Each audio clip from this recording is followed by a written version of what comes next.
नमस्कार, आप सभी का स्वागत है न्यूज हिट में। आज हम बात करते हैं आज हमारे देश में एक चर्चा हो रही है नारी शक्ति वंदन अधिनियम।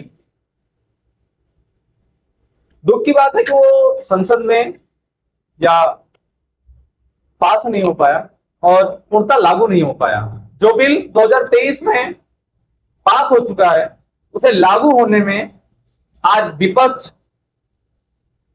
का साथ सरकार को मिल नहीं पा रहा है। इसका कारण क्या है? क्या महिलाओं को उनका हक नहीं मिलना चाहिए? विपक्ष बार बार नारी सशक्तिकरण की बात करता है। क्या नारी सशक्तिकरण इसी से होगा? आप सदन में उनको बराबरी का हक नहीं देना चाहते और आप नारी सशक्तिकरण की बात करते हैं, महिलाओं को सुरक्षा की बात करते हैं।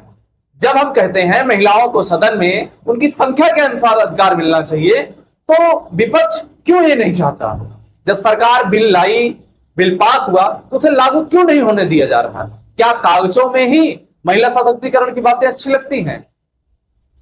क्या विपक्ष ये नहीं चाहता कि महिलाएं सशक्त हों? या विपक्ष के मन में ये है कि ये अगर नियम लागू हो गया, अधिनियम, तो ये सारा क्रेडिट भाजपा की सरकार को जाएगा? हमें ये नहीं समझ में आ रहा परेशानी विपक्ष को है कहां।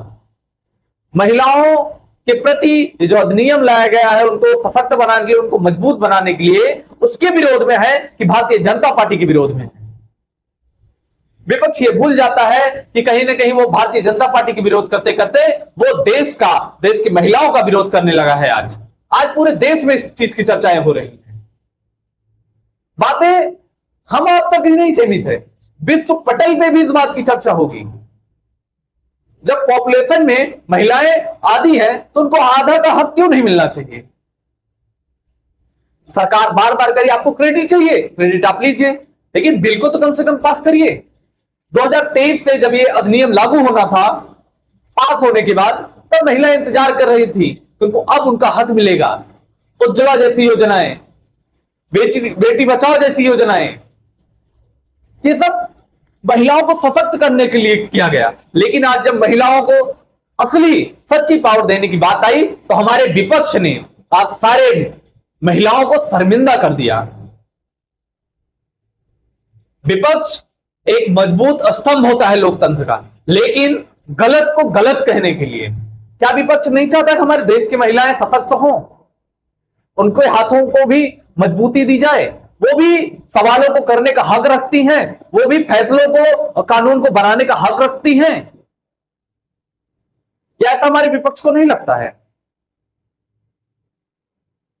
विपक्ष को अपने ऊपर, अपने साथियों के ऊपर, चाहे वो सपा हो, बसपा हो और चाहे कांग्रेस पार्टी हो, टीएमसी हो, इन सभी को सोचना चाहिए।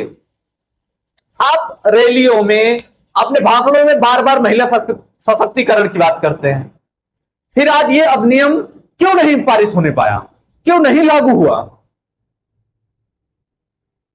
जब बार बार सरकार प्रयास कर रही है कि इसको पास किया जाए और महिलाओं को मजबूत बनाया जाए, तो ये विपक्ष की नाकामी है। एक तरफ जहां ये बिल पास हुआ 2023 में, अभी तक लागू नहीं हो पाया, और जब लागू होने की बारी आई तो आप लोगों के कारण ये बिल लागू नहीं हो पाया। ऊपर से आप तालियां बजा रहे हैं। सदन में लोगों ने आपको विश्वास करके भेजा है कि आप उनके हितों की बात करेंगे, लेकिन सदन में हितों की बात नहीं होती। आपको पता है सदन में एक दिन का सदन का खर्चा कितना होता है? वो किसका पैसा है? वो हम सबका पैसा है, हमारे नागरिकों का पैसा है। जहां हमारे देश का प्रधानमंत्री या बिल ना लागू होने के लिए देश की महिलाओं से माफी मांग रहा है, वहीं विपक्ष के ठहाके देश की महिलाओं को हमेशा याद रहेंगे और समय आने पर विपक्ष को इसका जवाब हमारे देश की महिलाएं जरूर देंगी। ये याद रखिएगा समस्त विपक्ष। जय हिंद।